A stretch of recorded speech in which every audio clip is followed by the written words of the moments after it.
Hi guys, welcome to our first lesson in world literature. We are studying The Little Prince by Antoine de Saint-Exupéry.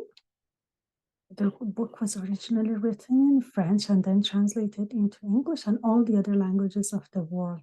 So what your homework is to just read the book and get an immediate visceral response to it. Read it slowly, try to savor the juvenile, childish style of writing with the deep philosophical undertones as well.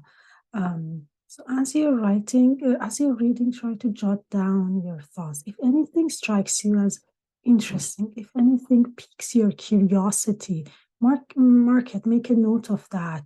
If you can just jot it down on a piece of paper, bring it to our class on Monday. We are going to go over how you felt about this text, if it invoked any childhood memories, if it reminded you of another book or movie that you've seen. All of these are really important responses to the text that we are reading.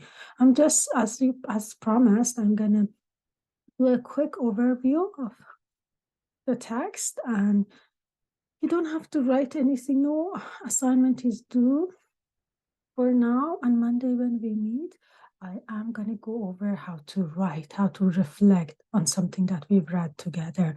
Okay, so let me share with you my little PowerPoint.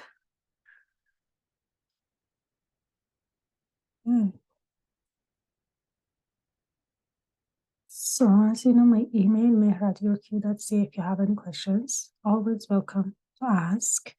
You can call me Mehrana, you can call me Professor Ibrahimi, Prof, Dr. Ibrahimi. I mean, all of those are fine. I just don't like to be called Miss because it just reminds me of high school.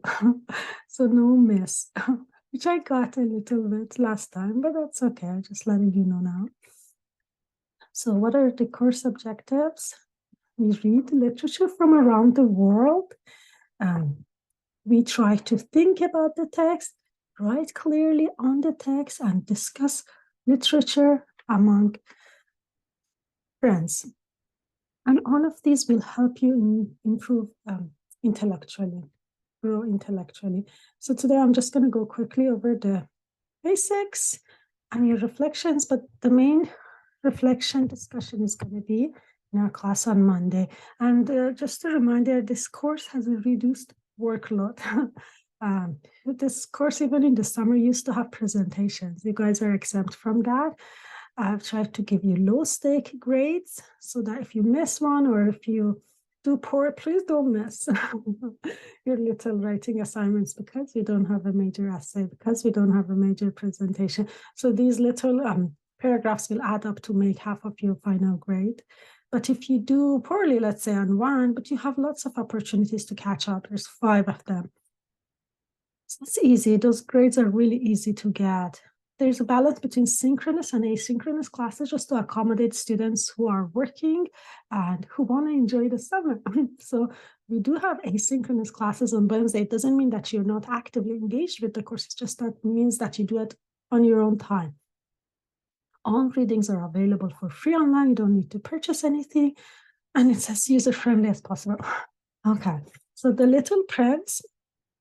There are many themes associated with this. As you're reading it, maybe just keep an eye on them. You don't have to focus on all of them, but there's still a coming of age story, maturing. What does it mean to grow?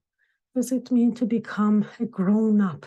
We started the book by actually creating this binary between children and grown-ups, and kind of the norm is that grown-ups know more. But in this book, we notice that the child knows so much. The child's imagination is not curbed by education yet. So what is that innate knowledge? What is that uncensored exposure to the world and to deep concepts of friendship, love, loss, loneliness, all of these themes? How do children experience that source of raw feeling of understanding these emotions, as opposed to one that is taught at school to us, or one that grown-ups teach us? So these are some of the main themes. And as you're reading, pay attention to the characters. We have a narrator. You don't know much about the narrator. This voice. We have the little prince who comes as an apparition after the narrator is lost in the Sahara. So is it a hallucination as this character is trying to survive death, near-death experience? Is little prince a figment of his imagination? We don't know.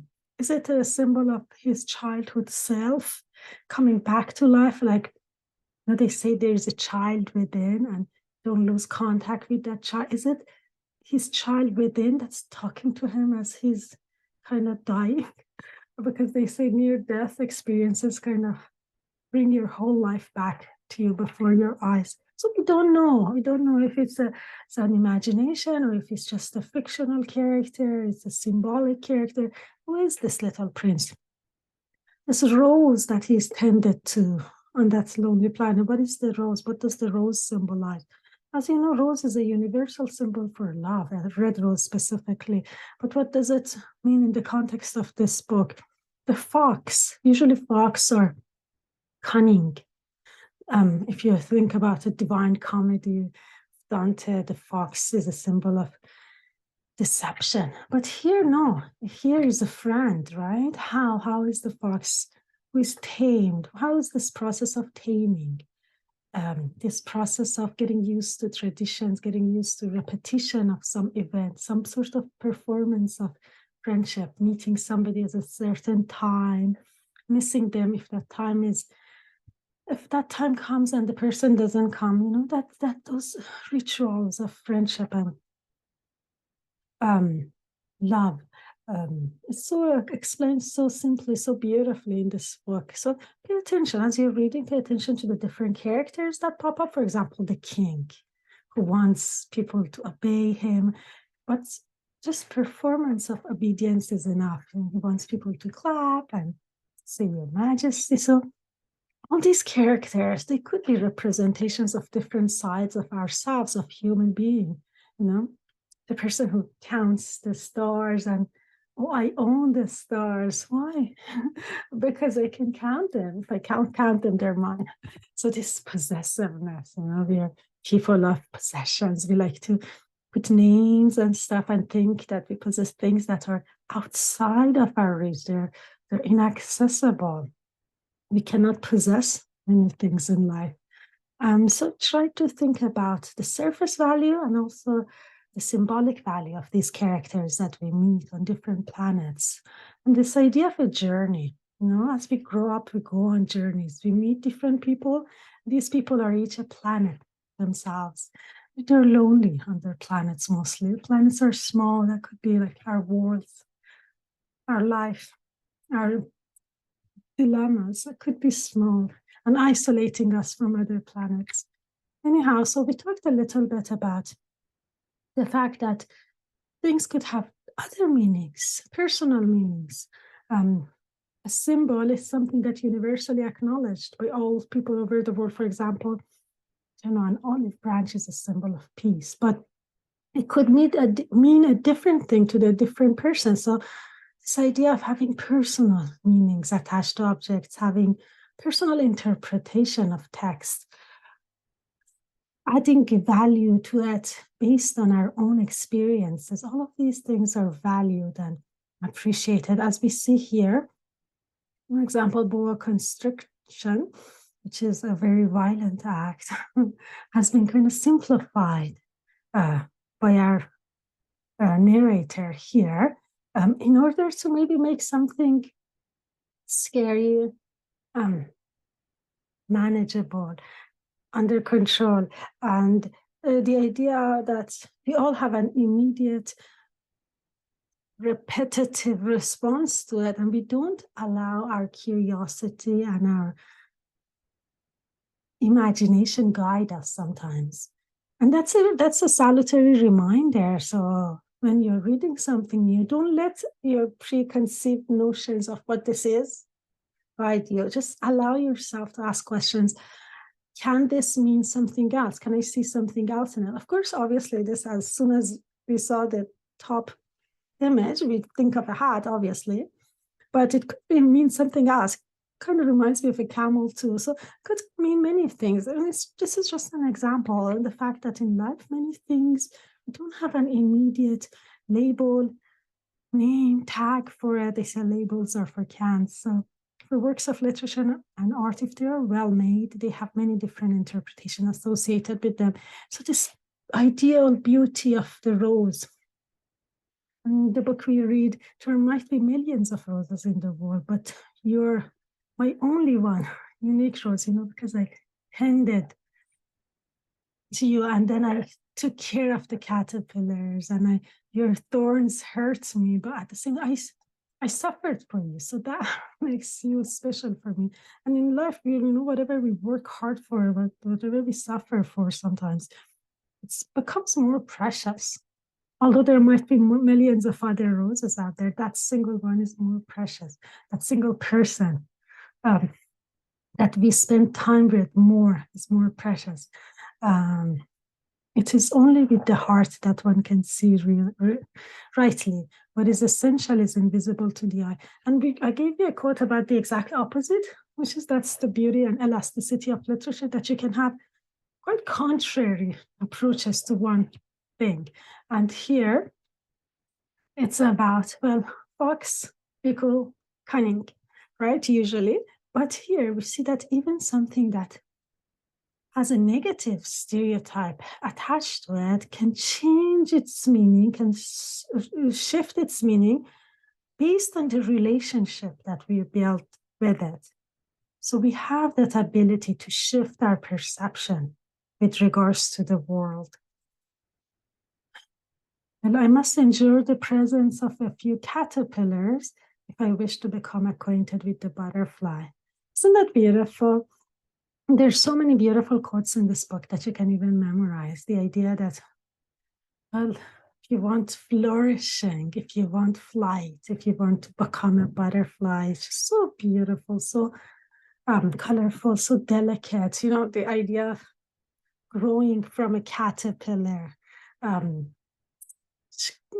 goes back to the concept of what it means to grow up into something better. So all of these topics are welcome, and your discussions of them are welcome. Your thinking of them is welcome. You don't have any homework before Monday other than reading the text, and read it slowly and read it carefully and jot down your thoughts, your perceptions of the text. When you come to class on Monday, I'm going to go over how. First of all, I'm going to ask you how you felt about it. Then I'm going to divide it into your groups, and you're going to discuss the text in the groups. And I welcome you to, even if you have your cameras off in the big class, in your little groups, to turn on your camera, so to create a sense of little community, because that's what's missing from an online class, the sense of community and the sense of belonging to the idea of creating friendships, which is one of the main themes of this book. So I welcome you to open your cameras in your little groups and to discuss your thoughts about this text. Then we come back to the big class, discuss it again, and then you're going to be ready to go. You're going to be ready to write, because we've already gone over the lecture, you've gone over your group discussions, and you have thoughts and ideas about the text. And then the upcoming Wednesday, those paragraphs are due. So don't stress over your homework. We are going to go over everything on Monday. This was just a quick recap about how the class is managed. If you have any questions, again, my email, meher@yourq.ca. You're welcome to ask. I hope you enjoy your reading. Bye.